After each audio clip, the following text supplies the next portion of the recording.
Good morning and welcome to this Deloitte Grab and Go webinar on S4HANA. It's our third webinar in a series of 24, so there will be a lot of more interesting topics besides this to look out for in the future.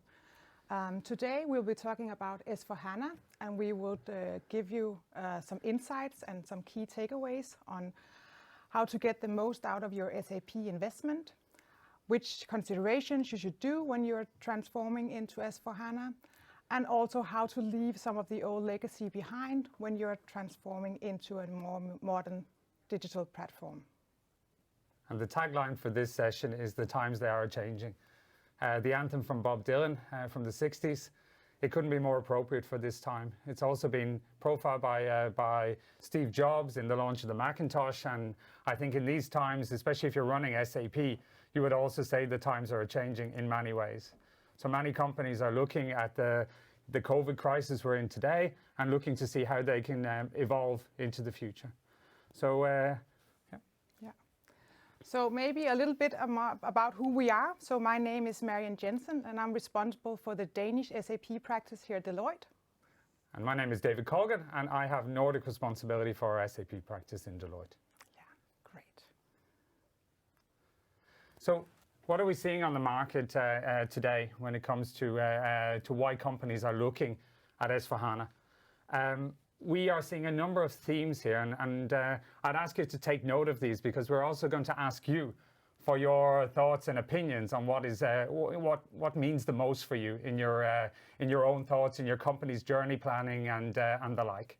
So listen carefully, and we will ask you to interact with us after we go through this slide. So when we look at why companies are adopting S4HANA, the first area is when we look at enabling the company strategy, and that can be because the company's your own company's shape or form has changed since you have originally implemented your core ERP system. You could have acquired other companies, merged, demerged, changed your business model, many things. Additionally, your company strategy could have changed. We can see that many companies are looking at different ways of doing business, different ways of interacting with their customers and the like. So a couple of very important themes there. When we look at things like regulatory changes, we are seeing a massive shift in regulatory changes. Especially, if I take an example from an industry, if we look at financial services, there is massive amounts of regulation coming in relation to new IFRS standards, new reporting, risk and accounting information, aligned with each other. In addition, things like authorities across the world demanding real-time information in relation to tax, in relation to other information that they need to control in real time, just puts an enormous amount of demand onto a company's platforms. In addition to that, and now that we're all working digitally, we can see that it's more than any time, risk and security is paramount in terms of running everything, but especially in running your core company operations. When we go to the more traditional topics, business and process optimization, that's what many of us have been working with since we have implemented SAP, trying to get the most out of our investment. And we see that companies looking to S4HANA are also looking at digitization, automation, and the like in their processes, trying to make sure that that they can actually transform the organization into something that is much more digitally enabled. And in addition to that, we're seeing also a trend in relation to unlocking data, and we'll come back to this a little later on, and making data available not only just to analyze the business, but also to offer to customers as services. And then I suppose where many companies start in their journey on S4HANA is in the what I call more for less area, where people are looking to reduce cost or reduce the total cost of ownership, get more for less, or fix many of the things that they have implemented in maybe not in exactly an optimal way in their old platform. So with these in mind, I would actually now pass over to Marianne. She'll talk you through the next part where you're involved. Yeah, because we do, as David just said, we do want to interact with you, even though we are in a digitalized way, but we want you to get your input and also to get a better understanding of what is going on in your situation and in your company. So we would appreciate if you would go into this Slido and vote for some of the key drivers that are happening right now or is important in your setting. So if you scan the QR code, usually you will be redirected into the Slido where you can vote for 3 of the options. I will leave it just for now so that you have a chance to start scanning. And just a quick tip, you can just use your camera on your phone and scan the QR code. And if you don't have a phone handy, you can also go into slide.do and put in the code here. So. Exactly. There are more ways. Okay, so should we change and just see how it is going, if there are coming in some? I think it's okay. So now we see some of the votes coming in. So enable company strategy is a high runner right now. Things are changing a little bit more. Also digitalized and automation is popping up. So this is the nice thing about real-time analytics. Yeah, more digitalization and automation. Company strategy still on top together with digitalization and automation. Let's see if we can get 50 votes. Yeah, we'll just leave it a little bit because we want as much input as possible to get a better understanding of the audience and which topics are most top of mind in your setting. Okay, so digitalization and automation still high runner and followed by enablement of company strategy. And then we also have fix legacy SAP on number 3. Data and transparency also quite high on the list. Let's see if we can get a bit more votes.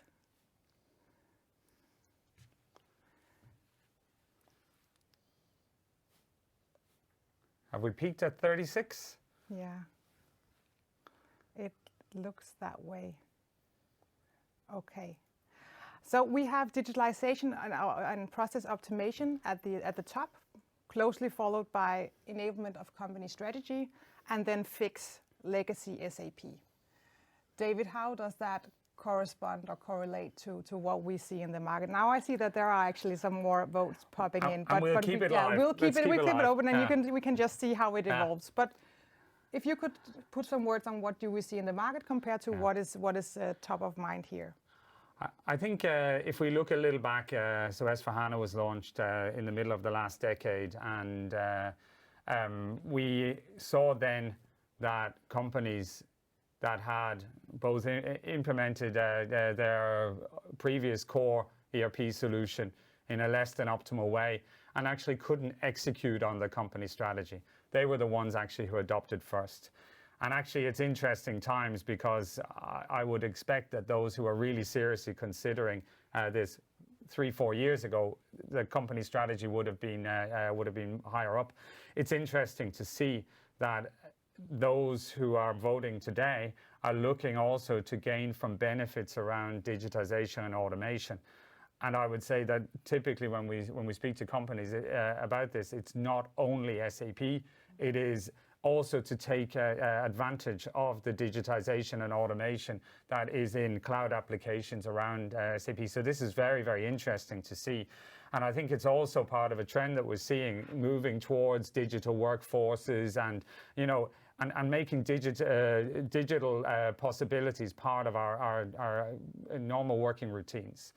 Just a couple of other comments, because actually it's interesting to see that fixed legacy SAP is there. And I think, we have all been part of implementing older systems. And I think that fixed SAP, I would imagine, at least from what I see in Nordic companies, many have implemented single instance solutions, seem to be fit for purpose from a global business perspective. But I can see here, I would imagine that this fixed legacy SAP is also maybe representing that some of the fixes that they have made in the past are a little bit too inflexible to manage into the future. And we'll come to that in a little second.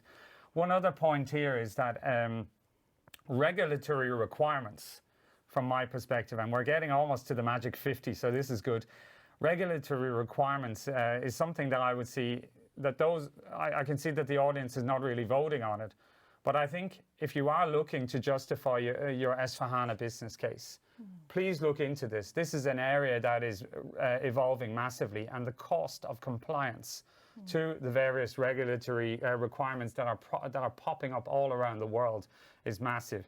And we have 8% here that are looking at it. Already now we can see that on business cases for S/4HANA is something between, you know, a 10 to 20 odd percent, right? So have a little think about that as well. But I think the data that we're seeing here is very representative of where we are.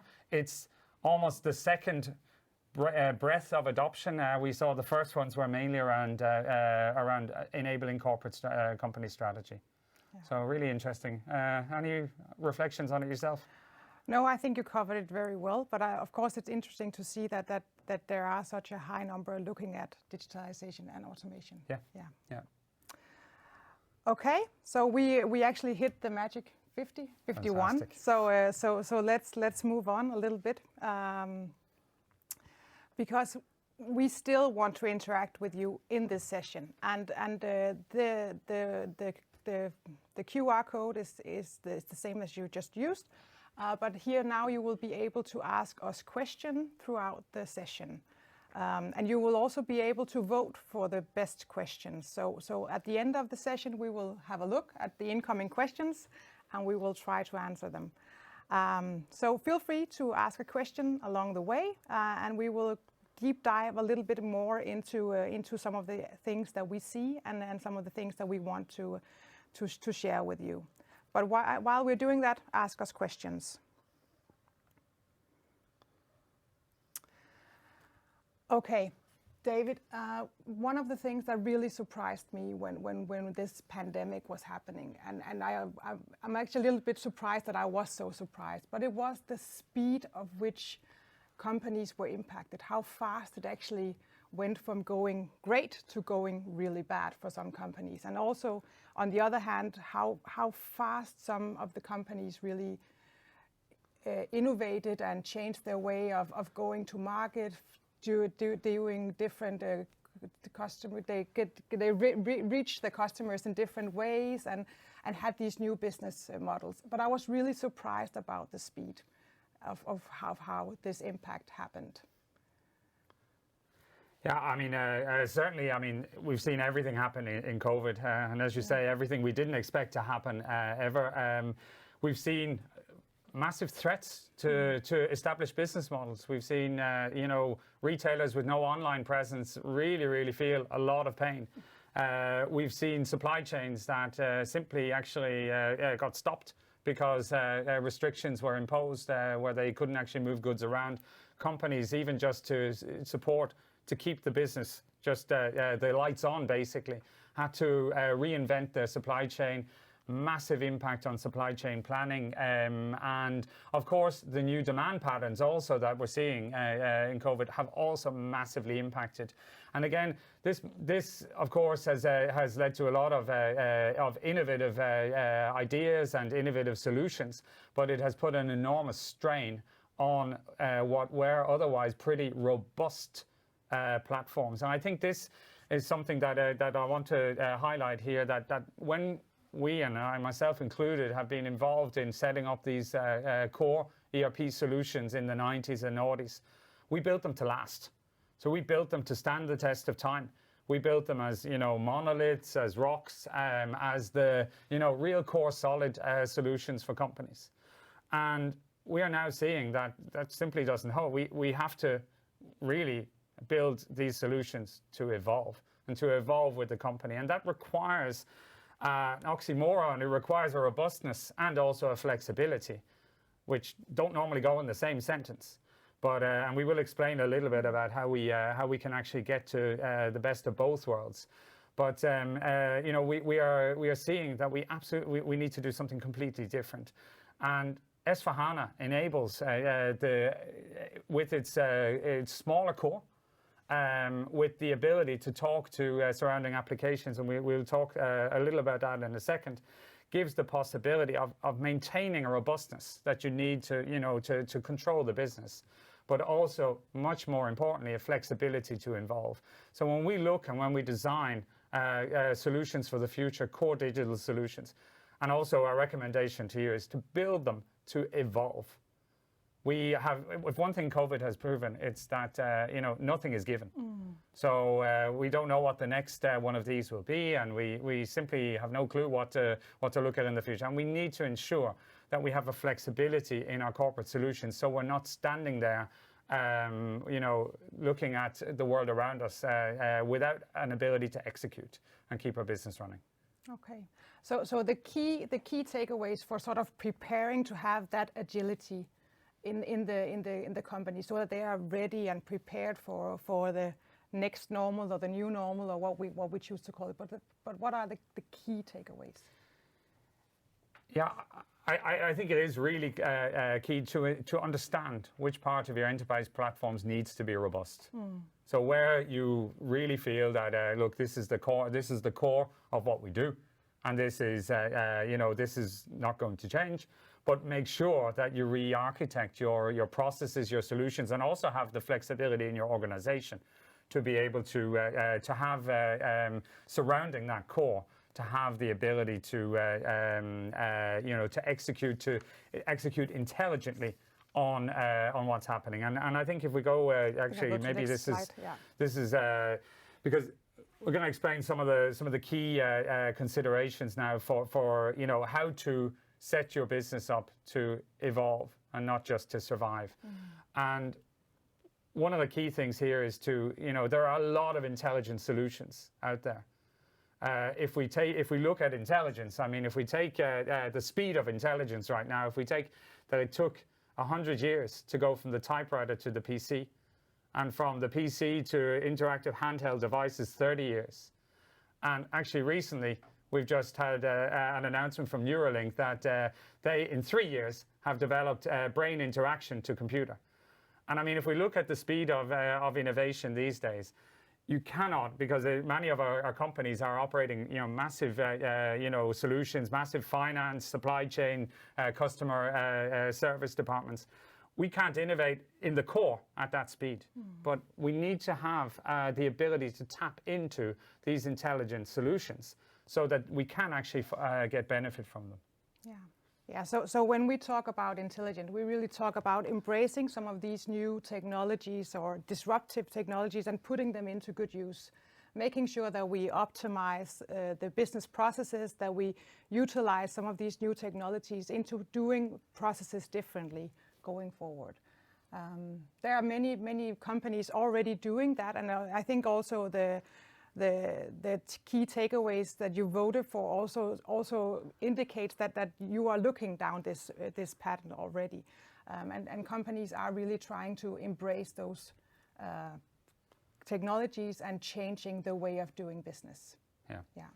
I think the key to this is to be able to add on and take away when needed. The ability to because today's innovation is mainstream tomorrow. Yeah. So we do need to really have the fast. ability to just latch things on and to and to have an open core that will allow these intelligent technologies to be embedded into our business processes for the benefit of our employees or for the benefit of our customers. Yeah, and we do see also customers out there that are really changing the customer experience with use of these technologies. So using AI or machine learning to sort of change the way that they are approaching their customers and their employees. Absolutely. But it's important that when we go for these intelligent technologies, that if they do become mainstream, that actually they can scale. Yeah. So exactly.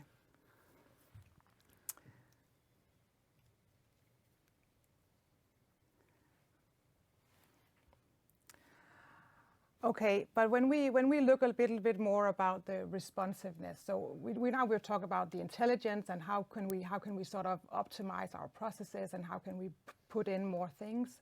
How do we then secure that we have like the right capacity at the right time? How do we secure the responsiveness? Yeah, I think here we can see that the progress in relation to cloud enabling of all technologies has really helped in terms of scaling. In the last decade, a lot of cloud native technologies have come. SAP grew up before the cloud, so SAP has also had its journey to the cloud. And I suppose the cloud is part of the answer to responsiveness. Of course, if you don't have anything in the first place, like retailers that had no online presence, it's difficult because it's not a question of scaling, it's a question of doing and innovating, actually. But when you have something that is maybe an area you're incubating now, and it may become mainstream, it may become your new one of your new core business models, you need to have that ability to scale it up to whatever the market will bring, right? I think many of us have just been shocked at the amount of things that now happen online that we just didn't see before. And I think the hyperscalers here have a real part to play. I think in the old days, you had a lot of architects working to size corporate solutions to what they could foresee as demand. But in these days, I think it's just as important to be able to size, to scale up and scale down when necessary. Because we could see that equally as digital demand went up in some areas, the entire business flows fell out in other areas. And I think scaling up and scaling down and making appropriate use of the cloud, hyperscalers and other providers in this area is the key to being responsive. Okay. Very interesting. So what would then be, if we have all these things in place, what would then be the primary drivers for really realizing the benefits of these new technologies? I think here, so if you have an intelligent, responsive setup, I think that the next part is to make sure that your core is able to talk to these solutions, is able to also engage with these intelligent technologies in an open way. So we are talking about an open architecture. We're talking about an ecosystem that speaks the same language. From a technology perspective, using open APIs, the way of communicating between different cloud technologies, and also opening up data. And we'll talk a little bit more in a sec, but it's so important also so that these don't become new monoliths and that they become new towers of separated digital functionality, that we open up and we open up for access, both bi-directional from these innovative technologies into the core business application. And I suppose this inclusiveness is essential in allowing you to evolve, because inclusiveness is also it's not only that it's technically possible, it's also that you are open, and securely open, when we get back to cyber and security being some of the drivers for adoption of S/4HANA. It's really important that you have that, you've thought through how inclusive we need to be, but making sure, and again, it's not reinventing the wheel here, to securely allow access to your company data from these innovative intelligent solutions. So yeah, inclusiveness, open, and I think certainly compared to the old world, those of us who have been involved in implementing SAP in the 90s and noughties, in many cases you had to selectively open. And I think here now the possibilities of data consumption across platforms are in a completely different league than they were in, at least when I was implementing SAP in the last and the previous decade. So inclusiveness. Yeah. Inclusiveness. Okay, so when we implemented SAP the last time, if we could say that, in the 90s or noughties, we ended up storing data in silos, and we ended up building these huge wall-to-wall ERP implementation. Yeah. And that is clearly not the way forward. So how do we avoid making the same mistakes now that we did back then? Yeah, you're absolutely right. I mean, and it was best practice everyone back did it. then. So we all attempted to build monoliths of enterprise data in the most robust way we could. Data ended up in silos, and we had to release it in small bites to actually get some value out of it. The key to this is that S/4HANA is a completely different architecture here, and S/4HANA's data is available to other applications and is by definition, shareable, to any other parts of the business that would like to use it, and that gives an enormous amount of possibilities.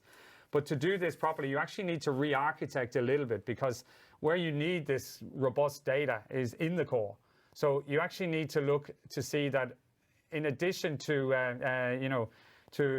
maybe creating an open architecture, you also need to consider the size and what is included in that core. And there's a couple of topics here. Firstly, on the size, your core doesn't need to be as big as it did in the 90s and noughties. So make it, and also as S/4HANA's architecture supports this massively in supply chain, in finance, in many other areas, re-architected so that data is much more compact, and that it's a lot more intelligently structured. The other part is that many of us who have implemented back in the day have also attempted to put differentiating functionality, whether it's in relation to how we go to our customers, how we set our prices, how we run our supply chains, or how we drive and control the business in finance. We have all come with fantastic ideas, we thought at the time, and we have actually coded them into the into the SAP application. And I think if we want to make best use of S/4HANA in the future, we need to have a clean platform, and that clean is also by definition compact. And clean, we need to remove many of us actually have had, because we've coded so much that it's been a bit of a chore to upgrade. And when you go into an S/4HANA world, whether you go into a cloud version of S/4HANA or onto a hyperscaler, you do need to innovate at the pace of technology. And the only way to do that is to keep the core clean. So we need to remove our technology debt that we have related to that we haven't upgraded, and also remove and actually what we can do is we can still hold on to differentiating technology, but we put it up into the cloud platform instead. And this is one of these shifts in SAP that I think many of, hopefully you out there, are looking to make as part of this journey. And it will leave you in a much more flexible position to be able to evolve, because your core will be upgraded at the innovative pace that SAP wants to offer. And outside of the core, you can innovate at whatever pace is out there, also the pace that you would like to develop your differentiating technology. So clean is certainly reserved for the core, and all of the innovative stuff that can stay outside the core. Yeah, really good. I'm completely agreeing with you in all these arguments. But David, we are living right now in a very unusual time with a lot of uncertainty. We don't know if we are in the beginning or the middle or the end of the pandemic. So there's a lot of uncertainty. So I think a lot of our audience would maybe like to know, is now really the time to invest in a transformation like this? Yeah, I don't want to be a prophet of doom by any means, but I think it's not really an option to stay where many of us are.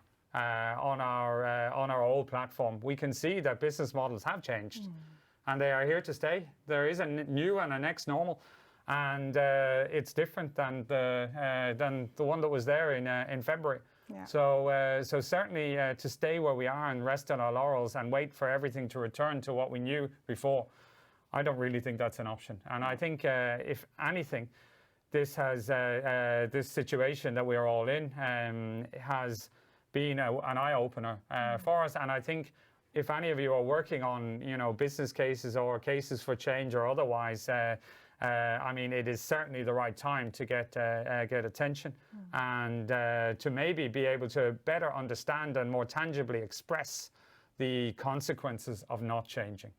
And I think so. It is unfortunate that it's done it, but it is a wake-up call to us that we cannot just sit and expect that the world will stay the same. We need to evolve. You're right. Yeah. You're right. You're right. Okay, let's have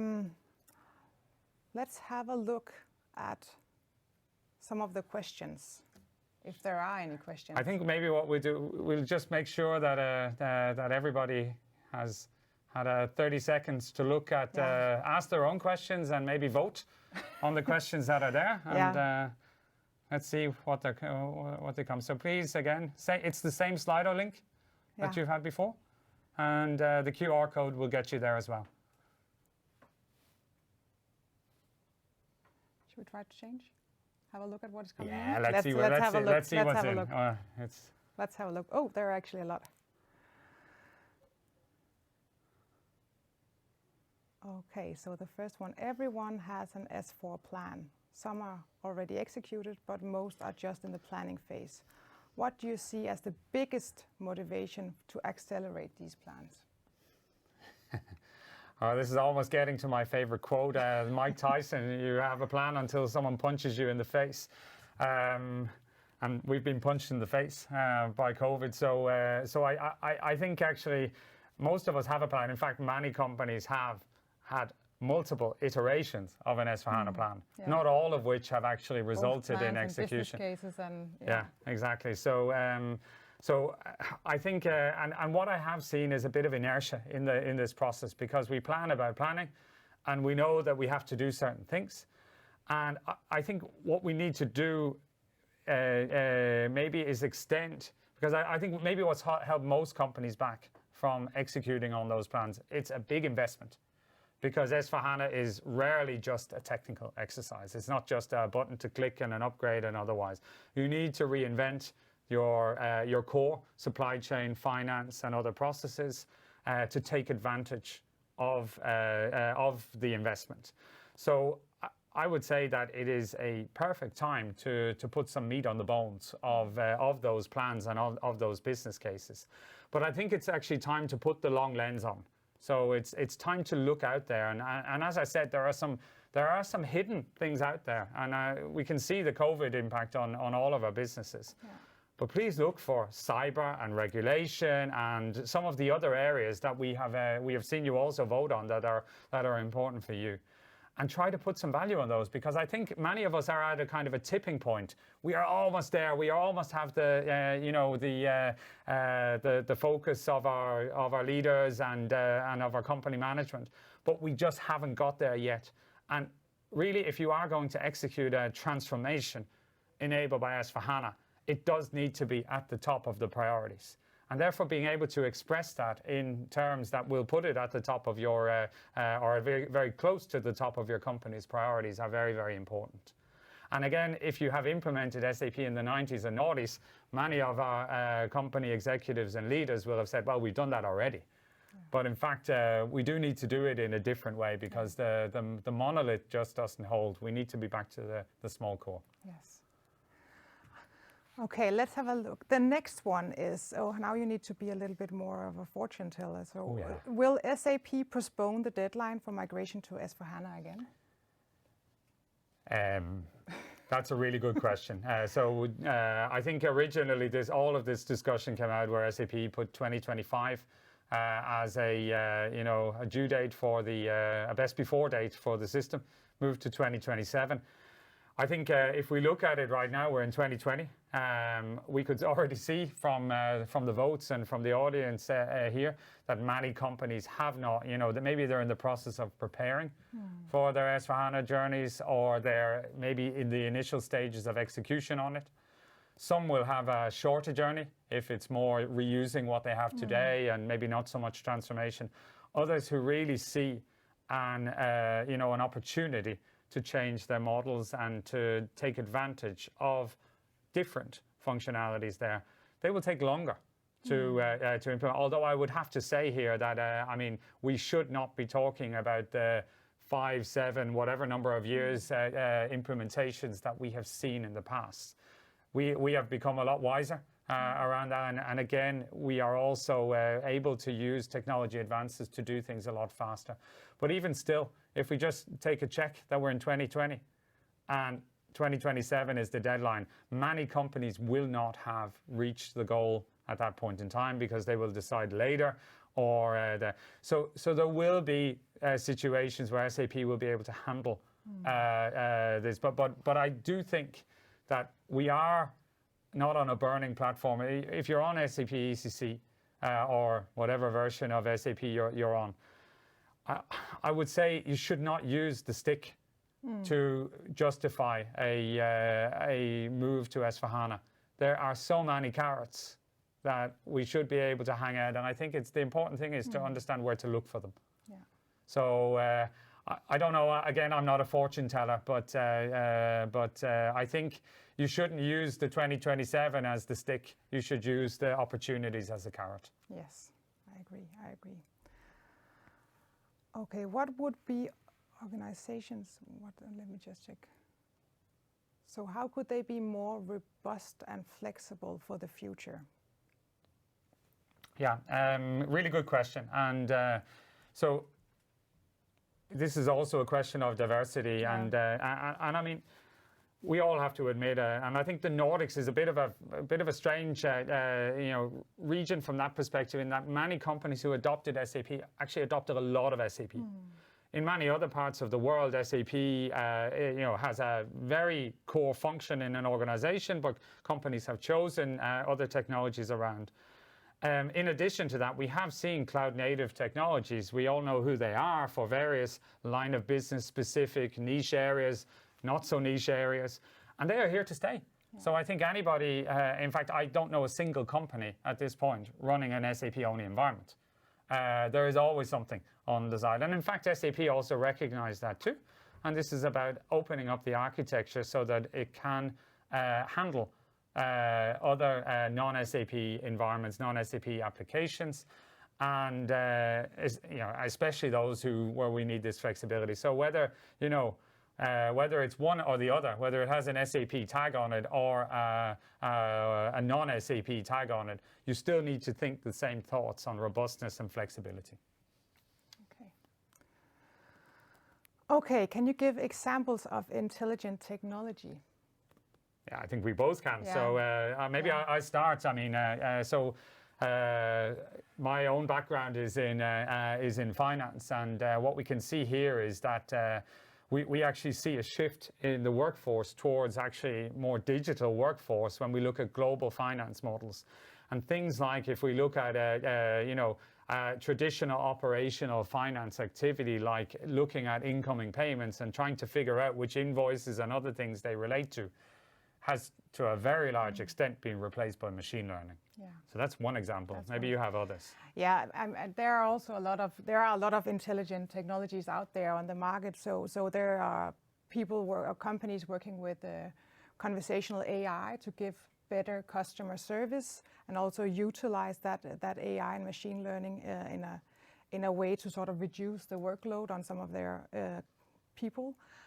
We also see, as you say, a lot of AI, machine learning for really tailorizing some of the business processes and the approval flows. There are companies out there using blockchain to sort of secure what are the actual origination of their products and so on. So there are a lot of things and projects going on right now utilizing these intelligent technologies. Yeah. Great. I think we have time. Have We have a little bit more time. Yeah. We can answer a couple of other questions. Yeah. Okay. Will the total cost of S/4HANA, will that typically increase or decrease? Oh, we have all the nice questions today. And I'm wondering if that is in relation to S/4HANA over time, or if that is maybe compared with the old SAP platform. I'll try to take it from both perspectives. I think when we look at at S/4HANA these days, and again, without going into massive amounts of detail on SAP's licensing structures, but there are possibilities within SAP now to have more subscription, pay for everything, software as a service options, which, if configured in the right way, can certainly offer different cost profiles than the previous on-premise solutions. And certainly companies who have a preference for OpEx rather than CapEx can maybe see a different way of configuring and using their software to have more correlation between when the software is used and when the business is running. So from that perspective, I mean, this is a little bit of a roundabout answer, but from that perspective, there are certainly other options to spread cost and to maybe align cost to the value that the cost or the investment actually makes. And I think that's something new, at least in the last few years, that certainly is worth considering. I think if you look at S/4HANA versus ECC, they are completely different product suites. They, of course, have a common ancestry and some common themes when we look into the core business processes. But it is a completely different suite. And from that perspective, I actually have a hard time in comparing, especially also that when re-architected, S/4HANA has itself architected some functionality into the core, which was previously outside, and also moved some functionality, which is the more flexible functionality that used to be in the core, and moved it into cloud-based applications. So I think this is probably one of those that you would need to double-click on many times before you can answer. But I would say the possibilities are there. Is it much cheaper than before? Answer is no. But on the other hand, the value that this can create is in a different league than we've seen before. Great. I agree. Okay, I think we can still have one last question, and let's have a look. It is, have you seen any good use cases for central finance to enable a quicker move to S/4HANA? Oh, yeah. Good. Yeah. So as a stepping stone on the way. Yeah. I think, again, if I look at a typical Nordic company who has implemented S/4HANA in the last 2 decades, I think many have done the right thing and have gone for single instance SAP solutions, trying as far as possible to align and create global processes, global templates, global ways of doing business. There are exceptions to that, but I will get back. In those cases, I think that central finance is not really a direction that I would be looking, because central finance gives us the ability to create an overview of finance as we put on other solutions underneath, also SAP. And I think already there, if you have a global finance solution in your single instance, which is fit for purpose, that for me is not the starting point. Then I might be looking into some other areas that might require a bit of attention from a global perspective. If, on the other hand, you're a conglomerate, or you have acquired a number of businesses in the time since you have implemented SAP, actually central finance in that case could be a potential for you to realize benefits across the corporation, while entities are running multiple underlying core digital solutions.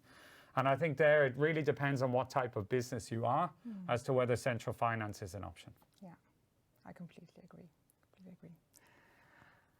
Okay, I think that's it. I think we don't have much more time to spend on questions, but thanks for providing questions. We really want this interaction, so it's really nice. We are almost out of time, but we would of course be sending you this material.